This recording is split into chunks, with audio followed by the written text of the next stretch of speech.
Now, how come the guy that's not dressed is where my eyes are attracted to?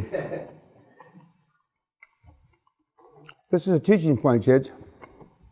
We had a guy who sent me a doctor's note why he couldn't be on the Zoom call or the weekly report. A doctor's note. When was the last time you used a fucking doctor's note?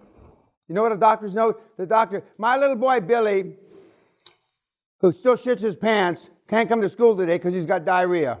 You understand what I'm saying?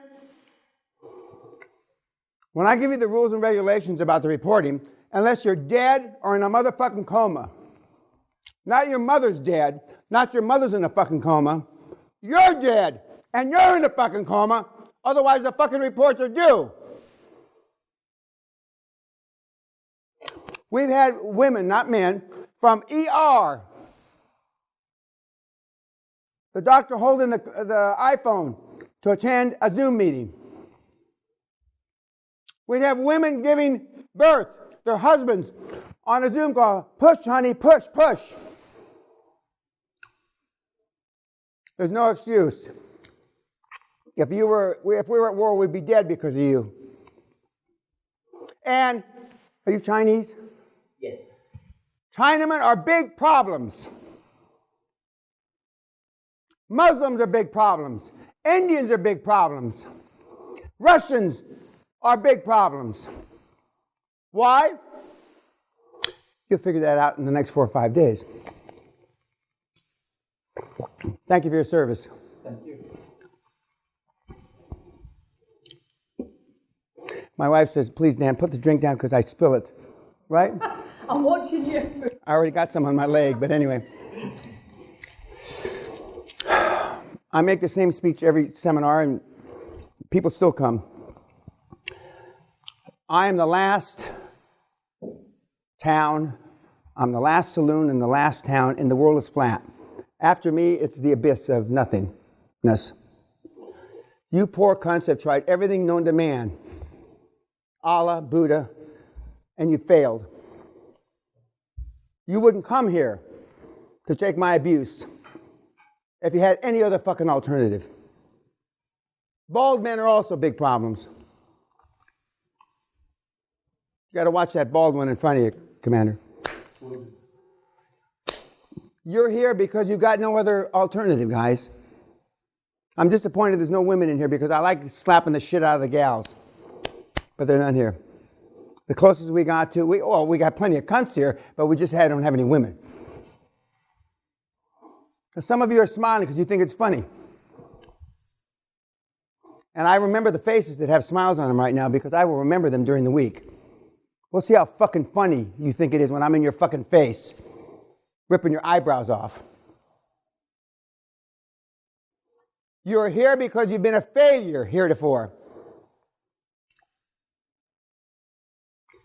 At least half of you are going to drop out before the year's up. We used to put money in to try to ascertain or see if we could pick which ones. We never picked the right ones. Josh Kim, when he came here, who most of you know who he is, right? The teenage phenom who's not a teenager. I'm sorry, Josh, for telling you. You're going to be forevermore a teenage phenom to me. Came to here before he had one whisker on his face. Now he's flying around in a jet plane at 21.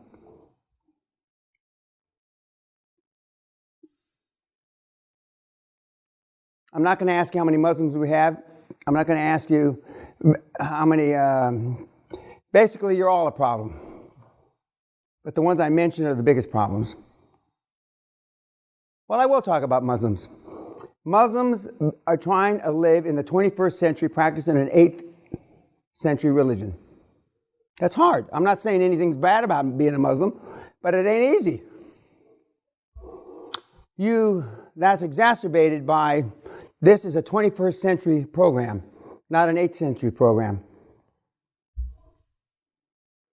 The first few people that I talked to today on one-on-one time asked me the same innocuous questions that they normally ask. But one asked me, which isn't asked too often, what is the question that the kids don't ask?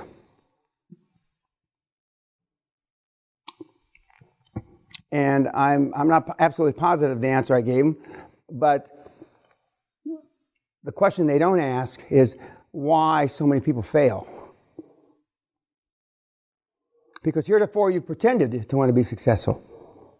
You've pretended. Some of you have had some marginal success. Marginal meaning making a few bucks. But for the most part, you wouldn't be here. You wouldn't be here. On the second day, we have boxing. For those that want to participate, it's not mandatory. We have a lot of webinars. We have some live webinars with kids that are out there right now in the trenches, so to speak. And it's going to be a life-changing opportunity. Somebody asked me, I think the kid, you, asked me, what's the soonest it can get done, or et cetera? Can it get done in 2 months? Done meaning a deal. And I answer it the same way I always answer it. The longest that we've ever had from the time that the guy left the seminar, 13 years. 13 years. Second longest, 12 years. Shortest, 117 days. So you can't average those numbers. You look like a 10, 12-year group to me, but I'll be pleasantly surprised. Please surprise me. Please surprise me. The other question that you asked, what was the second question? There's 2 19-year-olds in the group. He's not one of them. You are one of them. No. You're 20. There's 2 19-year-olds in the group, 2 48-year-olds, 2 20-year-olds. He's one of them. There was another question that resonated with me. What advice would you give to me? Oh, the 20-year-old, leave tonight. The odds of him making it are, I won't say 0, but closer to 0 than 100. And why is that? Not because he's 20, not because he's a university student, because obviously Josh was 17. But because only 1 in 1,000 or 1 in 10,000 or 1 in 100,000 or maybe 1 in a million are willing to make the human sacrifice that's required. Because we have the lowest interest rates in 5,000 years. There's no shortage of companies to buy. The weakest link in the QLA formula is you. And it has been since we started. It has been since we started. It's an easy formula.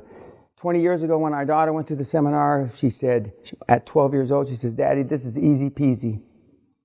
Intellectually, it is easy. It's very, very easy. In fact, it's simplistic.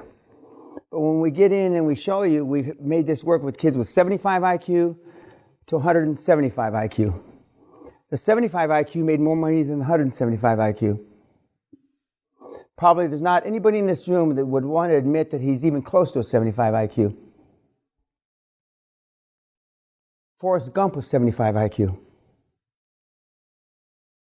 Can you relate now? There's nobody in this room that will admit, other than under drug enforced, that they're closer to 75 IQ. Because we all have our perception of Forrest Gump, don't we? But Forrest Gump was successful, wasn't he?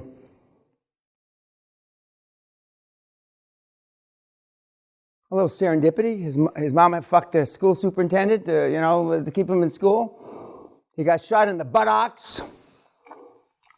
He was a world-class ping pong player. But he never gave up. That's all I would ask from this group, or any group, is don't give up.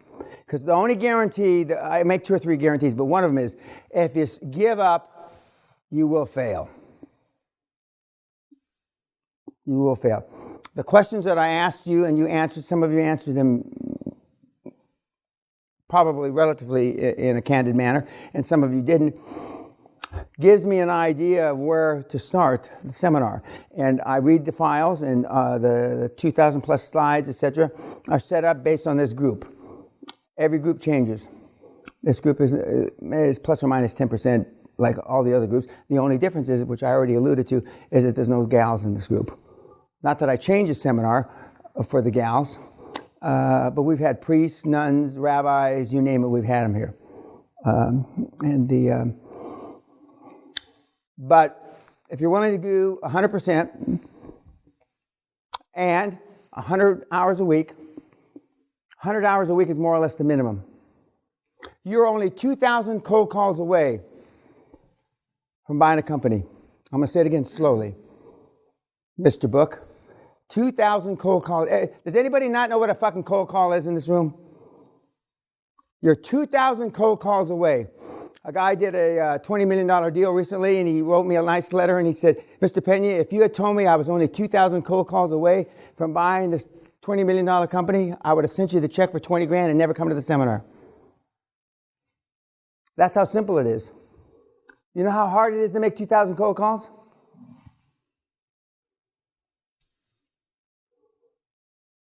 When our children got out of school, we only had 2 guidelines for them. Be first in and last out. You come in with the garbage people to clean the building, and you leave with the other people to clean up when they turn the lights off. And the second thing is make 300 cold calls a day. And you will lead the nation. And he said, Daddy, but you don't know what we're going to sell. It doesn't make a shit, honey. That's our daughter. You'll lead the motherfucking nation. And they both did. You're only 2,000 cold calls away from buying your first business. Who's going to be there first?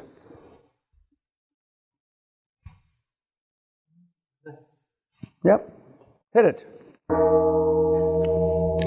And when you go into the room, please don't sit down until everybody's at their seat. There are name tags. We'll see who's the last to be seated. That he's normally the stupidest in the class.